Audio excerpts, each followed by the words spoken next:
নমস্কার। এই জড়জগতের পৃথিবী নামক গ্রহের একমাত্র মানুষই পূর্ণ বিকশিত মনের অধিকারী। এখানে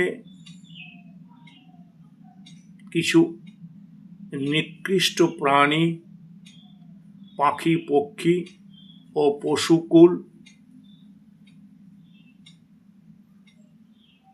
মানুষের সঙ্গেই বসবাস করে।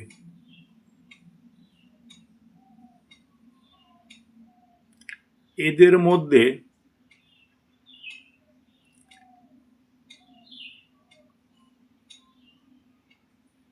কিছু গৃহপালিত পশু আছে,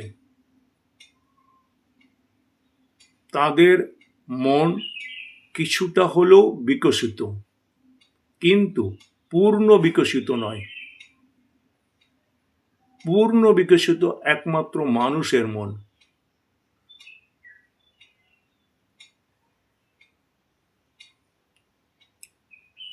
এখন একটা প্রশ্ন আসে যে যার মনের পূর্ণ বিকাশ হয়েছে আর যার মনের পূর্ণ বিকাশ হয়নি, এই উভয়ের মধ্যে কি করে আমরা পার্থক্য নির্ণয় করব?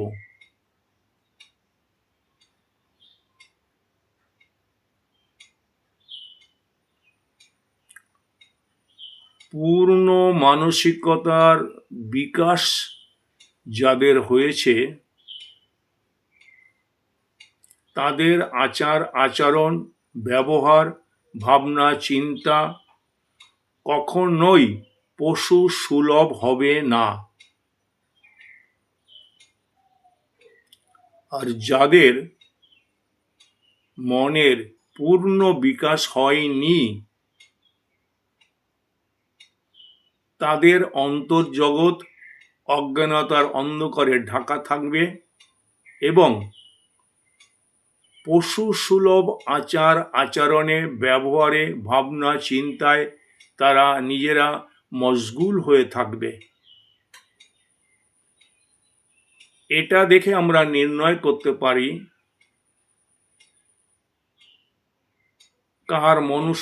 কার মনুষ্যত্বের বিকাশ ও প্রকাশ হয়েছে আর কার মনুষ্যত্বের বিকাশ ও প্রকাশ হয়নি।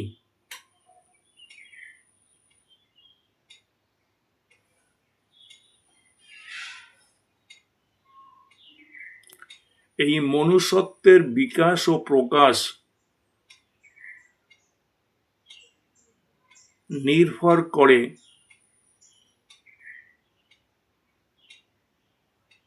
মননশীলতা, চিন্তাশীলতা ও মনস্বিতার উপরে।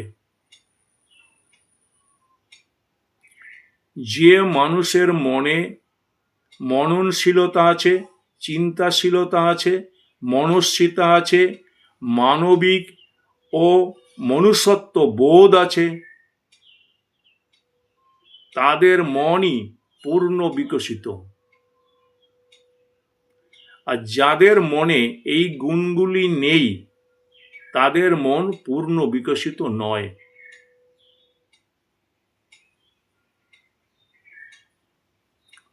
পূর্ণ বিকশিত মন কখনো দেহ ইন্দ্রিয় সর্বস্ব হবে না। আর যে মনের পূর্ণ বিকাশ হয়নি, সেই মন দেহ ও ইন্দ্রিয় সর্বস্ব হয়ে থাকবে।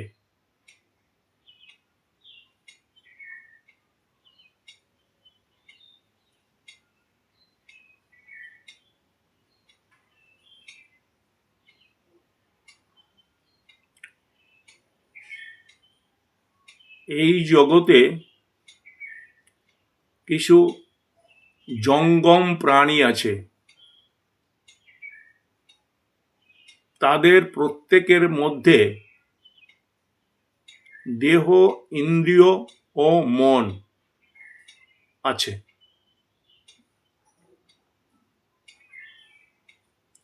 এই তিনের মধ্যে যখন কোনো একটি প্রবল হয় তখন বাকি দুটি অর্থাৎ দেহ এবং ইন্দ্রিয়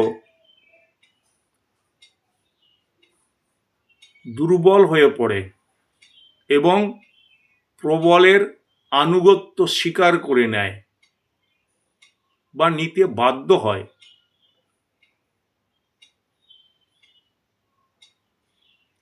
এখানে যে তিনটে গুণ আছে এর মধ্যে মনই প্রধান এবং মনের শক্তি সব থেকে বেশি।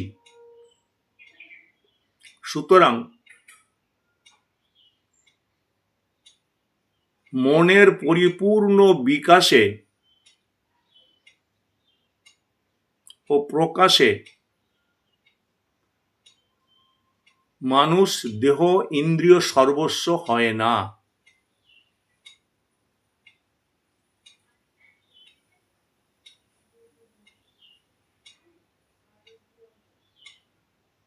তারা জ্ঞান, ভক্তি, শ্রদ্ধা, মননশীলতা, মনস্বিতা, চিন্তাশীলতা বিভিন্ন গুণে গুণান্বিত হয়ে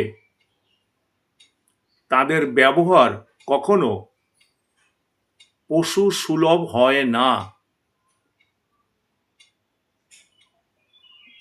আর যাদের বিকাশ হয়নি মনের, তারা দেহ ইন্দ্রিয় সর্বস্ব হয়ে পড়ে এবং সমস্ত রকম পাশবিক প্রবৃত্তিতে তারা মেতে থাকে।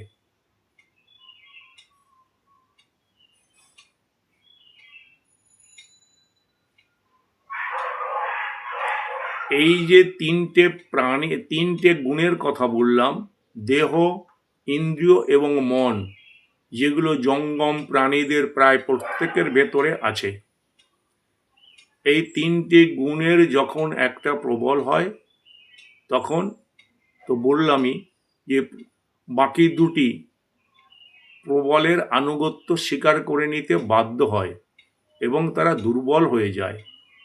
তখন মন তাদের দিয়ে যা ইচ্ছা কাজ করায় এবং তারা তখন করতে বাধ্য হয়।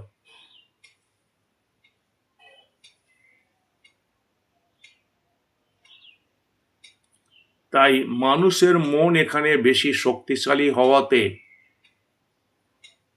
বাকি দুটি অর্থাৎ দেহ এবং ইন্দ্রিয় দুর্বল হয়ে পড়ে এবং মনের আনুগত্য স্বীকার করে নেয় এবং মন তাদের দিয়ে যা ইচ্ছা তাই করায়।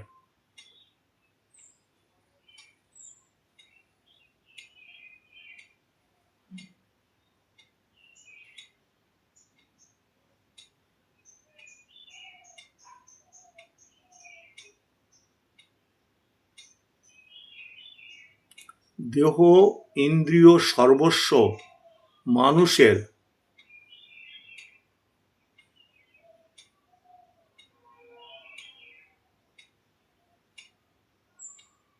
মনে স্বচ্ছতা, পবিত্রতা, নীরবতা, জ্ঞান থাকে না। যারা দূরদর্শী আর যারা বিকশিত মনের অধিকারী, তাদের মন অনেক উন্নত। তারা জগতের শ্রেষ্ঠ যে চিন্তা, যে ভাবনা, মননশীলতা, চিন্তাশীলতা ও মনস্বিতা, এবং মানবতা ও মনুষ্যত্ব বোধের চিন্তা তারা করে,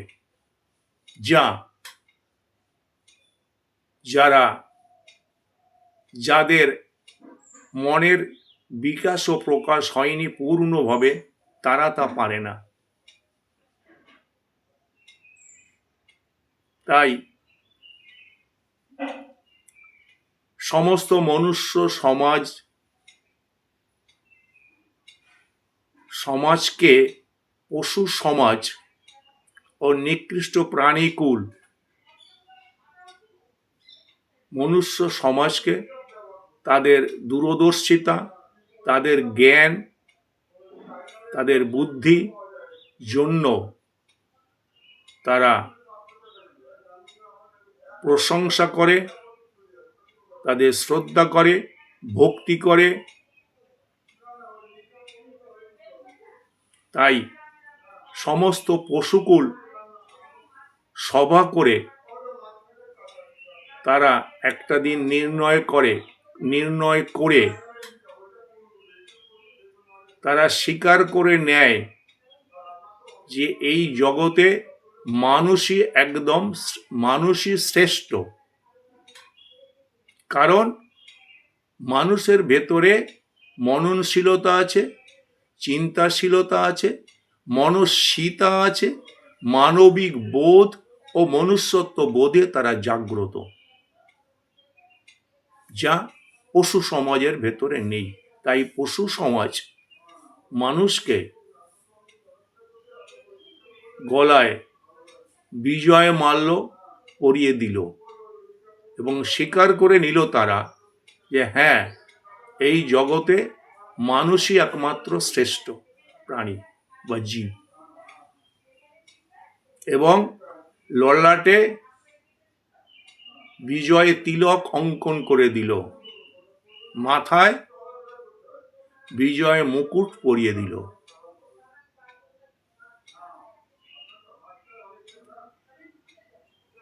এবার এইভাবে চলতে চলতে কোনো সময় পশু সমাজের ভেতরে যাদের মন একটু বিকশিত, তাদের মনে জাগলো যে আচ্ছা, আমরা তো মানুষকে বিজয় মাল্য পরিয়ে দিলাম এবং শ্রেষ্ঠ বলে মেনে নিলাম, কিন্তু মানুষকে একবার প্রশ্ন করে দেখি তো,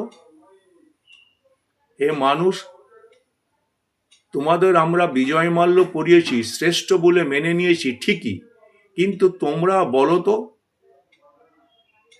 কোন কোন গুণের জন্য তোমরা শ্রেষ্ঠ?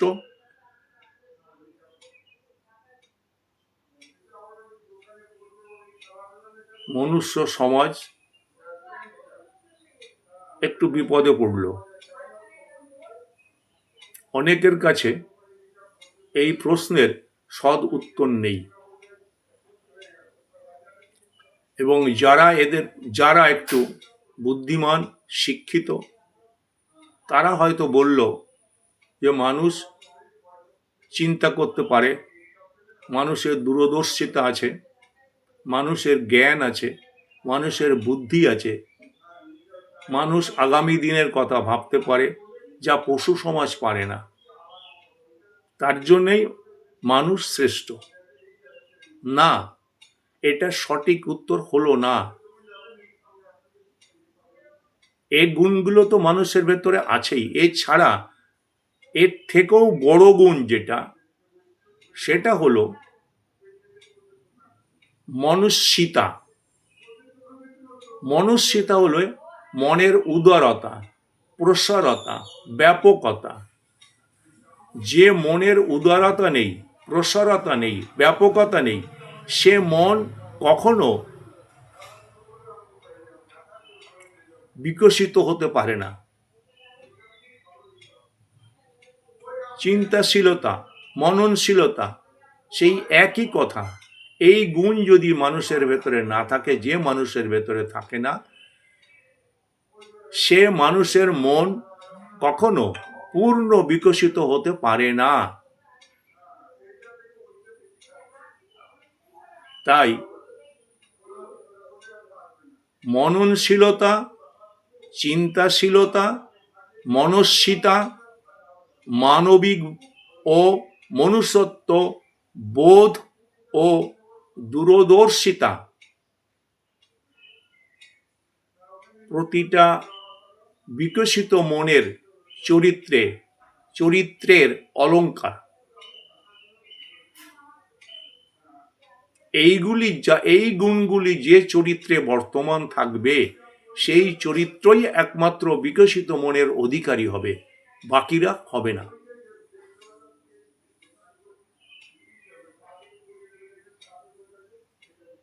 কিন্তু এখানে একটা প্রশ্ন আসে, এই যাদেরকে পশু সমাজ যাদেরকে শ্রেষ্ঠ বলে মেনে নিল, তাদের কি বলা হয় যে তোমরা বহির্জগতের থেকে দৃষ্টি সরিয়ে তোমরা অন্তর্জগতের দৃষ্টি নিক্ষেপ করো এবং দেখো তোমরা কি কি গুণের জন্য শ্রেষ্ঠ সেটা খুঁজে বের করো এবং আমাদের জানাও। এবার মানুষ ফ্যাসাদে পড়ল, বিপদে পড়ল।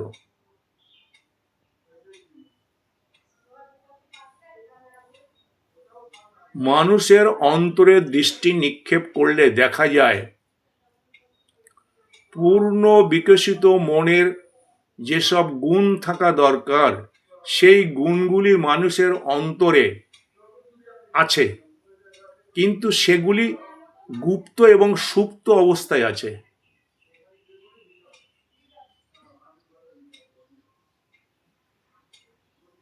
তাই মানুষ সেই গুণগুলোকে ঠিক জাগ্রত করতে পারে না। তার ফলে মানুষ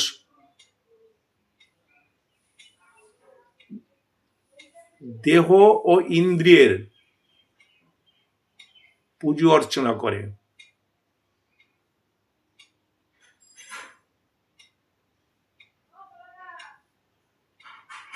মানুষ সবসময় দেহ ও ইন্দ্রিয় তৃপ্তির জন্য ব্যস্ত থাকে, আর এই দেহের তোষণ পোষণ ও ইন্দ্রিয় তর্পণের কথা মানুষের ভেতরে যত থাকবে তত মানুষ তার মূল রাস্তা থেকে সরে যাবে। মানুষ পশু সমাজের দিকে নুয়ে পড়বে এবং তার ব্যবহারে পাশবিক সমস্ত গুণগুলি প্রকাশ পাবে।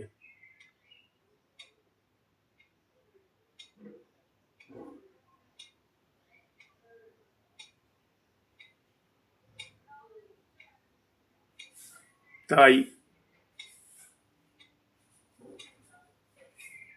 মনুষ্য সমাজের বা মানব কুলের আমি উচিত বলে মনে করি যে প্রত্যেকের ভেতরে প্রত্যেক মানুষের অন্তর্জগতে মননশীলতা, চিন্তাশীলতা, মনস্বিতা, মানবিক ও মনুষ্যত্ব বোধ ও দূরদর্শিতা ও জ্ঞান বুদ্ধি সবই আছে তার ভেতরে, কিন্তু মানুষ তার সন্ধান করে না বা মানুষ তাদের চিন্তা ভাবনা করে না। সেই গুণগুলি মানুষের ভেতরে তাদের অন্তরের গভীরে সুপ্ত এবং গুপ্ত অবস্থায় আছে। যে সমস্ত মানুষের মন বিকশিত, পূর্ণভাবে প্রকাশিত, তারা এই গুণগুলির কথা ভাবে এবং এই গুণগুলো এই সুপ্ত এবং গুপ্তকে তারা বিভিন্ন ক্রিয়াকলাপের মাধ্যমে জাগ্রত ও প্রকাশিত করে। তাই তারা পূর্ণ বিকশিত মনের অধিকারী হতে পারে, আর যারা করে না তারা পারে না।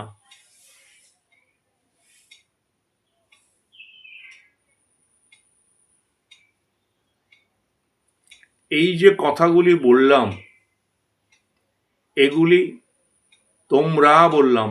তোমরা সবাই একটু ভাববে, চিন্তা করবে যে কথাগুলি সত্যি না মিথ্যা।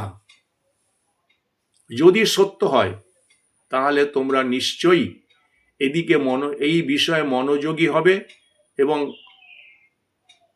পূর্ণ মানসিকতার, পূর্ণ মনের বিকশিত করার রাস্তায় হাঁটতে শিখবে, চলতে শিখবে। পূর্ণ বিকশিত মনের জন্মগত অধিকারী মানুষ মাত্র, অন্য কোনো প্রাণীকুল বা পশুকুল নয়। তাই মানুষ অমৃতের সন্তান।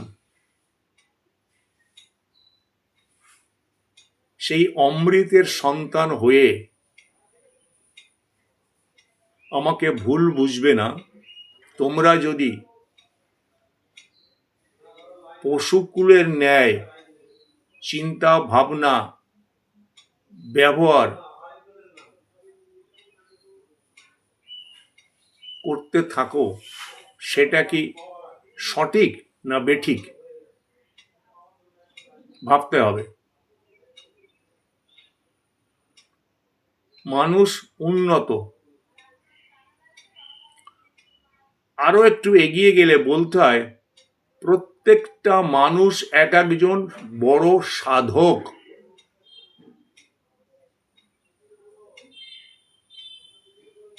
শাস্ত্র এমন ভাবে বলছে মানুষকে, হে মানুষ, তোমরা এক একজন উঁচু মানের সাধক। কেন না, তোমরা 84 লক্ষ যোনি মাধ্যম দিয়ে অনেক দুঃখ কষ্ট জ্বালা যন্ত্রণা ভোগ করে মনুষ্য দেহ পাবার উপযোগী হয়ে পড়েছ। পরমেশ্বর তাই তোমাদের মনুষ্য আকার দিয়েছে। এবং কি জন্যে দিয়েছে না, তোমরা মনুষ্য আকার নিয়ে যখন এই পৃথিবী নামক গ্রহে সুন্দর পৃথিবী বুকে এসে পদার্পণ করবে, তখন তোমরা নিজেদেরকে ঈশ্বরমুখী করে তুলবে এবং নিজেদের অন্তর জগতের যে সমস্ত এখানে এই পৃথিবীতে এলেই মায়া তোমাকে গ্রাস করবে, মায়ার হাত থেকে তোমরা নিজেকে উদ্ধার করে তোমরা তোমাদের চিন্তা ভাবনা দূরদর্শিতা বুদ্ধি জ্ঞান দিয়ে নিজেকে ঠিক যেখান থেকে এসেছিলে সেখানে যাওয়ার চেষ্টা করবে। কারণ এটাই হলো জগতের নিয়ম। বিন্দু সিন্ধুর কাছে ছোটে, আবার সিন্ধু বিন্দুর কাছে ছোটে। এই যে সাইক্লিক ওয়াটার, সিন্ধু আর বিন্দু, জীবাত্মা পরমাত্মা, এই যে সাইক্লিক ওয়াটারটা ঘুরছে, অনবরত ঘুরছে। তাই মানুষ ধীরে ধীরে ঠিক যেখান থেকে এসেছিল, যেমন নদীর জন্ম হয় কোথা থেকে, আবার সেই নদী সেই জন্মস্থানে গিয়ে মেশে, ঠিক মানুষও ওই রকম ঈশ্বর থেকে সৃষ্টি হয়েছে, আবার সে ঈশ্বরে গিয়ে মিশবে। তার জন্যে তার ভেতরে প্রতিনিয়ত সাধন ভজন চলছে। অজ্ঞানে অসতর্কভাবে তার ভেতরে এগুলি চলছে, মানুষ তা জানে না বা চিন্তা করতে পারে না। কিন্তু সেই সাধন ভজনের শক্তি খুবই কম। তাই পরমেশ্বরের কাছে যেতে তাদের অনেক সময় লাগবে। কিন্তু তারা যদি তাদের একটু চিন্তা ভাবনা করে, এই যেমন নদীর খাল বিলের জল সাগরে পড়তে অনেক সময় লাগে, কিন্তু গঙ্গা, পদ্মা, যমুনা, সরস্বতী এদের জল অনেক তাড়াতাড়ি সাগরে গিয়ে পড়ে, কারণ সেখানে স্রোত, শক্তি আছে, টান আছে। তেমন মানুষের ভেতরে যদি আমরা শক্তি সৃষ্টি করতে পারি, ঈশ্বরমুখী যাবার যে টান, সেই টান যদি আমাদের ভেতরে সৃষ্টি করতে পারি, তাহলে আমরা তাড়াতাড়ি গিয়ে ঈশ্বরের কাছে পড়ব। আর যদি না পারি, তাহলে আমরা বারবার এই পৃথিবীর বুকে যাওয়া আসার চক্রে পড়ে দুঃখ, কষ্ট, জ্বালা, যন্ত্রণা, অশান্তি ভোগ করব। যতটুকু শান্তি বা সুখ হয়তো কিছুটা পাবো, কিন্তু সেটা পার্মানেন্ট নয়, সীমিত। তাই প্রত্যেকে এই সব বিষয়গুলি সবাই জানে, কিন্তু মন দেয় না, এদিকে মন দেয় না। তাই আমি আপনাদের প্রত্যেকে একটু স্টিমুলেশন দিতে চাইছি, যে স্টিমুলেশনে আপনারা ঝাড়া দিয়ে জাগ্রত হয়ে উঠবেন এবং মনে করবেন, হ্যাঁ ঠিকই তো, উনি তো আমাদের ঠিক পথ দেখাচ্ছেন, এগুলো তো আমাদের করা উচিত। আমরা তো এরকম চিন্তা করেই উপর থেকে এসেছি, অর্থাৎ পরম ঈশ্বরের কাছ থেকে এসেছি, কিন্তু আমরা করতে পারছি না। সেটা আমাদের অজ্ঞানতা, সেটা আমাদের মায়ার খেলা, মায়ের জালে আবদ্ধ। যাই হোক, এখানে আমি শেষ করছি। আপনারা নিজেরা ভাববেন এবং নিজেদের উন্নত থেকে উন্নততর স্তরে যাবার জন্যে যে সমস্ত কথাগুলি বললাম, এগুলো মেনে চলবেন, এবং এগুলো মেনে চললে আপনার চারিত্রিক উন্নতি হবেই হবে। কেউ আপনাকে দাবিয়ে রাখতে পারবে না। আপনি মানুষের মতো মানুষ হয়ে উঠুন, এই আমার প্রার্থনা। নমস্কার।